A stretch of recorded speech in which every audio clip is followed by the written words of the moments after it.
DJ, cambia tu forma de actuar para que no cambie este bonito lugar. Tienes que pensar, tienes que razonar. Nuestro planeta nos pide a gritos la paz, pero la humanidad no conoce la unidad, ni mucho menos se respeta a nuestra madre tierra.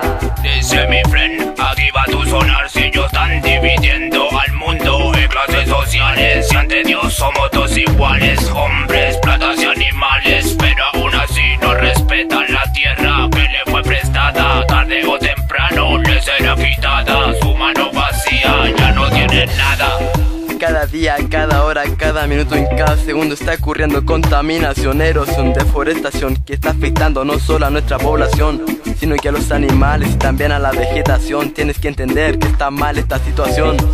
A los empresarios solo les importa su dinerón, a los estudiantes tener su colación, y el resto de la gente no tiene la menor idea de lo que ocurre ni en su propia nación. Luego no vengan llorando, menos preguntando, no busquen responsables, y todos en esto somos responsables. Paren ya con esa manipulación que nadie les cree. Si nuestro planeta está enfermo, culpa suya fue por toda esa avaricia, toda esa codicia, eso ya lo sé. Mientras que niños también mueren de sed. Solo después de que el último río sea envenenado, solo después de que el último árbol sea talado, solo después de que el último lago sea contaminado, solo después de que el último pez sea apresado. Entenderás que el dinero no lo es todo, entenderás que el dinero no lo fue todo. Deja lo material, vuelve a lo espiritual, busca una vida más natural, busca la conexión con la Pachamama, con la Pachamama. Hambrunas azotando, sequías el ganado va matando, lluvia torrencial en tu casa va negando, y el frío del invierno tu sangre congelando. En la Pachamama que no puede más, como un mendigo que cansado por la vida va.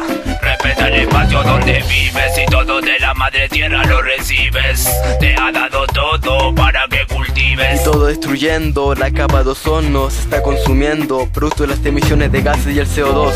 El calentamiento global se está acercando, segundo a segundo, el tiempo sigue corriendo y tú en tu cama durmiendo. Solo después de que el último río sea envenenado, solo después de que el último árbol sea talado, solo después de que el último lago sea contaminado, solo después de que el último pez sea apresado.